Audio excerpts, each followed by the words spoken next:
Manufacturing and industrial environments provide their own unique challenges for wireless communications.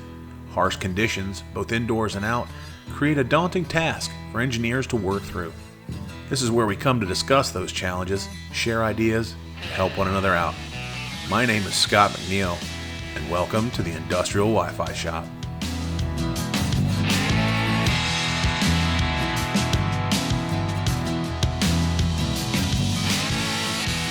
Welcome everybody to episode 4 of the Industrial Wi-Fi Shop. Today we're going to discuss a couple of industrial specific wireless protocols. I'm talking about WirelessHART and ISA100. So without any further ado, let's just dive right in and let's talk about WirelessHART. So WirelessHART is actually based upon the industrial HART protocol, which this is a specialized protocol for field devices to communicate with a host device over industrial copper cabling. HART actually is an acronym. It stands for Highway Addressable Remote Transducer. It's interesting. It's essentially sensors and control devices hardlined back to control devices and over solid copper core cabling. And the interesting thing about HART is it actually runs an analog 4 to 20 milliamp signal. At the same time, it's also using frequency shift keying to run two-way digital communication over the same copper cabling at the same time. It's really kind of interesting. I don't want to dive too far into that. I'll save that for Dave and Vlad over at the Manufacturing Hub. So WirelessHART originally was developed by a group of over 30 companies that came together and called themselves the HART Communication Foundation. This group included such big vendors as ABB, Siemens, Emerson, just to name a few. Well, they came back together and decided to create a wireless technology that could be an extension of the HART protocol. So they chose to base it off 802.15.4 since that was already a standard created by IEEE. And it's interesting, these companies all came together and they put all of their people on it, and come 2007, the first standard was ratified and it was put out to market. And this was the very first wireless standard specifically developed for industrial applications. So let's stop and think about that for a second. 2007, this is the height of 802.11g and A. Wireless N was still in draft. I mean, Wireless N didn't even get ratified until mid-2008. And so this was really kind of cutting edge mesh technology for a sector that typically is 10 years behind the private sector in adopting new technologies. Even at this point, Meraki in 2007, I don't even think Meraki was Meraki at this point, but they're long considered one of the bigger innovators in wireless mesh technologies. They were still in their infancy in 2007, running their free the net programs and like giving away repeaters in San Francisco to get people online using their technology. So when you think about it, WirelessHART coming on the scene in 2007, really they're Tupac, they're Snoop Dogg. These guys are the OG of IIoT, right? WirelessHART was IIoT before IIoT was IIoT. That's amazing when you think about the time frame that all this came out. So when you break down the devices that WirelessHART utilizes, they have three main categories of devices, right? So there is WirelessHART gateways, and the gateways are the connections back to the host system or the OT network, or a lot of places call it their PCN, their process control network. These gateways are the brains of the mesh connections and are constantly talking and communicating with all of the other devices on the network. Your next category of device are the instruments. Now these are the actual wireless sensors that have wireless radios built into them out in the field. So it's a tank level sensor, it is a voltage sensor, it is a vibration sensor. It could be any number of different things built around the HART protocol, but these actually have the wireless built into the device. So it's a single device that can be deployed. It can be hardline powered, loop powered. It has several different options. The majority of what you'd see out there in the field would be battery powered. Finally, then there's adapters. So you have gateways, you have instruments, and you have adapters. And adapters are cool because what they do is they are really kind of the backwards compatible option. So if you have hardline wireless devices out, wireless HART devices out in the field, and you want to bring them in through the mesh, you can do that with the adapters. And you can either have a legacy single HART device, or it can be like a small loop of devices, 4 or 5 devices. And you only need one adapter to bring that loop back into the mesh and thus communicate back to the gateway. So it's really, to me, I find it fascinating how they were able to integrate all of this and then be able to bring in legacy hardwired HART devices back in through the mesh to extend that communication and flexibility. They really did a good job thinking through that. So when we're looking at wireless HART from a spectrum perspective, it's an 802.15.4 technology, so it's running in 2.4. Now, a lot of people consider 2.4 kind of a trash band. There's a lot going on with it. I don't necessarily think it's a trash band. I think it's a very useful band, but everybody is putting chipsets out in 2.4. However, the way HART utilizes it, it's actually using spread spectrum. So it's using what we wireless guys call DSSS, direct sequence spread spectrum. And so it's channel hopping. It breaks out 2.4 into 15 different channels. Each channel is 2 megahertz wide, and they are non-overlapping. So unlike standard Wi-Fi in 2.4, which all its channels are 20 megahertz wide and they overlap, these guys are more akin to the layout of 5 gig and the fact that there's plenty of space in between each channel, so you don't have to worry about co-channel interference and things of that nature, which just lends to the utility of DSSS. So channel management wise with spectrum hopping, because it's going across and using all these 15 channels, sometimes it's a pre-programmed, sometimes it's random. It all depends on the clear channel assessments that they're using in order to find clear space to transmit.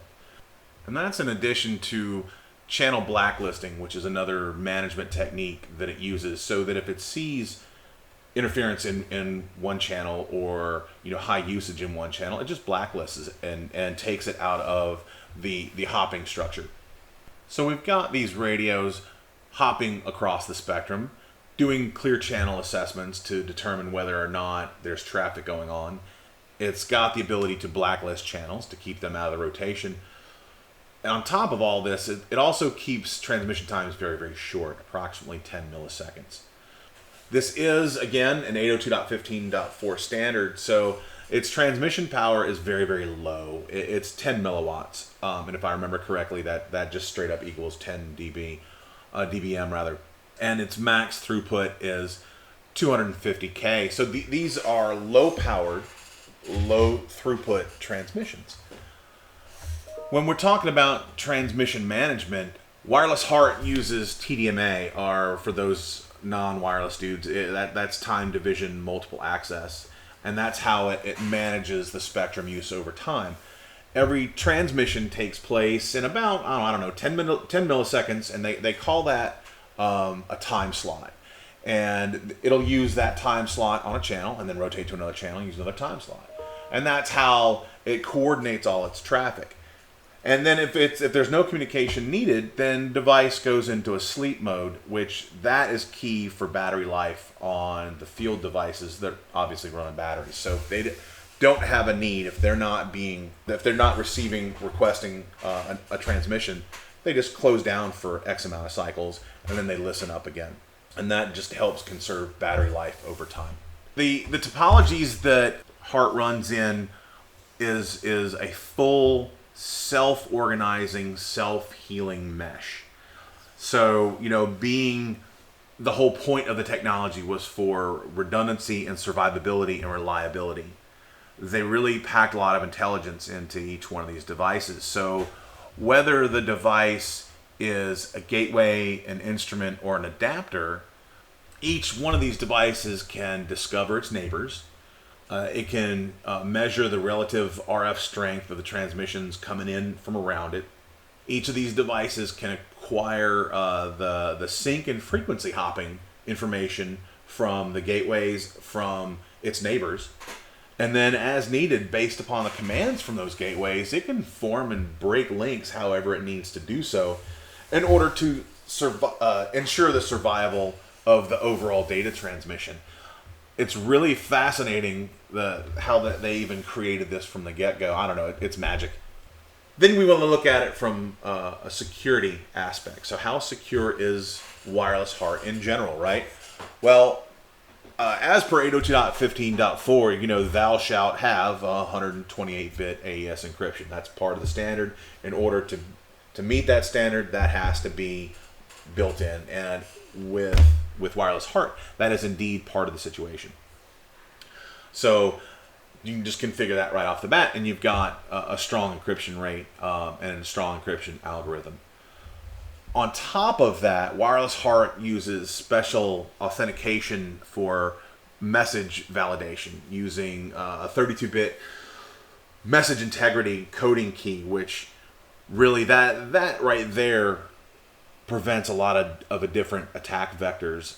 And then on top of that, frequency hopping is kind of difficult nut to crack as well. You would have to have a HART-specific device and then kind of backwards engineer it in order to try to go in that way. But even then, the specific onboarding process for adding a mesh device to your network really is going to prevent any sort of man-in-the-middle or evil twin style attack. So in general, HART is really pretty secure. Now, when we look at range, the range of these devices for WirelessHART theoretically are about 250 meters, but that is clear line of sight. So that's really not bad at all. However, I come from a background of pulp and paper and specialty chem, and getting that kind of line of sight, unless you're out in a wood yard or a wastewater treatment facility portion of the plant, you're not going to get that kind of distance line of sight wise. It's going to be a lot more of a cluttered and dense environment with a lot of obstacles, a lot of piping, a lot of metal, a lot of machinery. So really, when you're looking at the typical installed range, probably 50 to 100 meters is really what you're going to be looking at, and most of your close-in applications. Now, if you're doing this out in like a tank farm scenario or some sort of extended outdoor scenario, I could totally see making that 250 meter line of sight connection. But again, the use cases that I've actually physically laid eyes on, the devices are much closer together, and they're having to deal with all these obstacle mitigations. So a lot of reflection and dealing with some absorption as well. Now, from a network consideration, when you think about it, these guys are all IPv4 devices. So scalability really isn't so much of a problem as long as they're locked behind kind of their own VLAN so that they don't cause any sort of IP conflicts. Theoretically, you could have, I don't know, close to 30,000 devices in a single HART network if you wanted to, but you're really going to have to think about addressing and whatnot and making sure you're not causing IP conflicts with other portions of your network. That would definitely complicate things. And I can't say that I've ever seen a mesh network of 30,000 devices. The largest I personally have ever run across has been a couple hundred. So it really wasn't an addressing issue in the grand scheme of things. But that's interesting. If anybody out there has run across or is operating a mesh network of 25,000 devices, hit me up. I'd be really interested to hear some details on that. So when we move over to ISA100, things change up a little bit.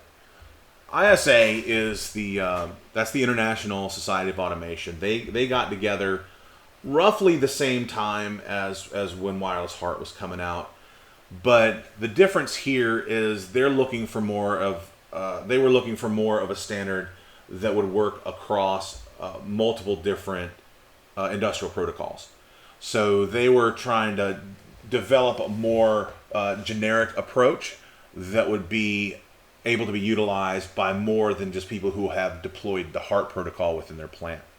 So come by like May of 2009, they had ratified the ISA 100.11a standard. And this, again, is another industrial wireless communication protocol that was not deemed for or designed for commercial use. And really, while it came out in May of 2009, major DCS players, Honeywell and Yokogawa, they were the earliest adopters, and they had devices out before the end of that year that were ISA 100 compliant. So these guys were really heavily investing into the technology. So when we're looking at the technology, things get a little more complicated than they do with WirelessHART. You know, WirelessHART, you have 3 basic devices. There's a little bit more going on with ISA 100. So when we look at our device categories, we have 2 main categories. We have field devices and we have backbone devices. So when we're looking at our field devices, we have our non-routing kind of endpoint devices. These are sensors and I/O devices that have the ISA 100 radio built into them, and could be any number of different sensor types. They could be tank level sensors, they could be electrical sensors, they could be vibration monitors, and any one of 100 different things. Then you have specialized handheld devices that can connect up to the ISA 100 to give you handheld information. Additionally, then there's dedicated routing devices to help support whatever topology you have deployed with all of these wireless devices. Then you have your backbone devices. Now these guys specifically, you have backbone routers. Then you have your gateways, which gateways here perform the same function as they do in HART. It's the connection to your hardline network, getting all that information back in. Then you also have system managers and security managers. Now typically the gateways and system managers and security managers are usually all built into a single appliance. So it's not like you're having to have 5 different appliances to manage this thing. Usually it's only 1 or 2. Spectrum wise, again, this is just like HART is. So it does operate in the 2.4 gigahertz band. Interestingly enough, it breaks 2.4 into 16 channels as opposed to 15. I don't know where they're getting their extra 2 megahertz from, but hey, is what it is, right? Again, divided up into 2 megahertz channels, non-overlapping. Their maximum transmit power is 10 milliwatts, and their maximum throughput is 250K. So these are all thou shouts that were put out by the 802.15.4 standard. Channel management, also very similar. So it uses DSSS, and so its management mechanisms are channel hopping, clear channel assessments, and blacklisting. And then it also uses these short time synchronized communication bursts, right? You know, and that just helps keep that traffic flow going and keeps the congestion down. Now, as far as the actual transmissions themselves, ISA 100 can use TDMA like HART does, but it could also use CSMA, CA, which is carrier sense multiple access with collision avoidance, to completely avoid data collisions over the medium. Now it's wireless, so it's kind of hard to really, well, if you ask me anyway, to completely avoid collisions. It's going to happen, but at least with this mode for transmissions, it makes them dramatically less, so it keeps your retransmits down. But it's nice that you actually have the option to choose either way that you want to do these things during the initial system configuration. Which, speaking of configuration, topologies are a little different here too. It can do like this full self-organizing, self-healing mesh like HART does, but it can also do a star topology, so you can manually configure a star topology out there. But you can also hybrid the two, so you could essentially have mesh networks hanging off of different points of a star. There are several different ways you can configure this, so you do get more flexibility as far as topologies are concerned when putting things out into field. Security wise, you know, we're looking at the same basics as 802.15.4. So we have our 128-bit AES encryption. So ISA 100 on top of that does signature-based protection with communication between its devices, and this is specifically designed to combat like replay attacks, man-in-the-middle, and evil twin attacks. So they take an additional step to, during the onboarding process, create these unique secure keys for device onboarding. But then over time, it uses a derivation method so that these keys are actually periodically updated. So even if you were able to get a key that you could then use to inject a device into the network, those keys change. And so if you don't use it quick enough, it's not going to work anyway. So there's a lot of extra security built into ISA100. So let's talk about range of these devices. I've never personally deployed ISA100 in this fashion, but it is saying in the documentation that clear line of sight is approximately 500 to 600 meters. Now, I'm not saying that's impossible. I am kind of saying that's improbable when you look at how the maximum transmission power is 10 milliwatts. Your typical device is only going to have a 2 to 3 dB Omni-style antenna on it. I personally have a hard time thinking that that transmission, even though it's a low data rate, is going to make it 500 to 600 meters reliably. I would think at that point, free space path loss alone would just be a killer for that kind of distance over low power 2.4. So if anybody out there has a deployment of ISA100 and they're getting that kind of distance, please hit me up. I want to know, and I want to see the stats on that. Otherwise, you know, the distances for moderate and heavy obstacles are roughly the same as they are with WirelessHART. You know, 50 to 150 meters, again, depending on the environment. Is it a lot of metal? Is it a lot of machinery? Is there something raising the noise floor? What about, you know, just EMI in general? All these things will have a direct impact on the range of the signal. Now, things kind of get weird here when you look from the network perspective, because ISA100 does not use IPv4. It is based on IPv6. So that being said, ISA100 is a 6 low pan technology, and as such, its scalability is insane. Now, I don't think it has this 30,000 device limitation. However, you know, again, if you've got a mesh network with 30,000 devices on it, I want to see it. I want to see how that's managed. I want to see how you're just not beating everything up in the wireless world all the way around it. It's also more efficient in the grand scheme of things because you don't have to worry about larger routing tables. You don't have to worry about NATs within the network. So from that perspective, it's more efficient on the devices that are handling controls of all the communications between everybody. So it's interesting when you look at these two different industrial wireless technologies and what they were designed and developed for. The big common factor between these two guys is how they handle and manage the 2.4 spectrum, being that they're both DSSS technologies. I want you guys to be able to see what that looks like. So in the show notes, I'm going to post a few screen grabs of some spectrum analysis that I've done where I was able to capture DSSS in action. Now, one of them is actually from a camera network, and it's not 802.15.4, so it's much higher power. However, that the example does really illustrate well the hopping across the multiple channels in 2.4 that it uses. A couple others that I've got are DSSS but on 900 megahertz, and you can see how they really keep the traffic down while being multiple sensors in a network. So I'll put those in the show notes. They're interesting to see, and everybody should really understand what that looks like from an RF perspective. Additionally, you know, use cases for both of these technologies is primarily, you know, sensors and to some degree control networks. It's awesome how that it all works and the way they've developed these technologies, and it's impressive what can be done with them.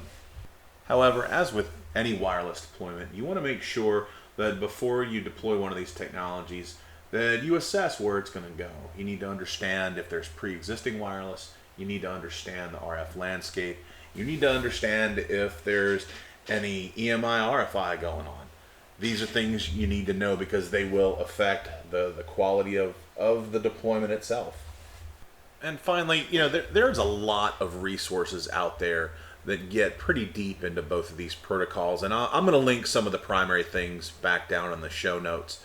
So I just want to thank everybody for tuning in to episode 4, and I hope to see you again here real soon. Thanks for listening, everybody, and we hope you join us on our next episode of the Industrial Wi-Fi Shop.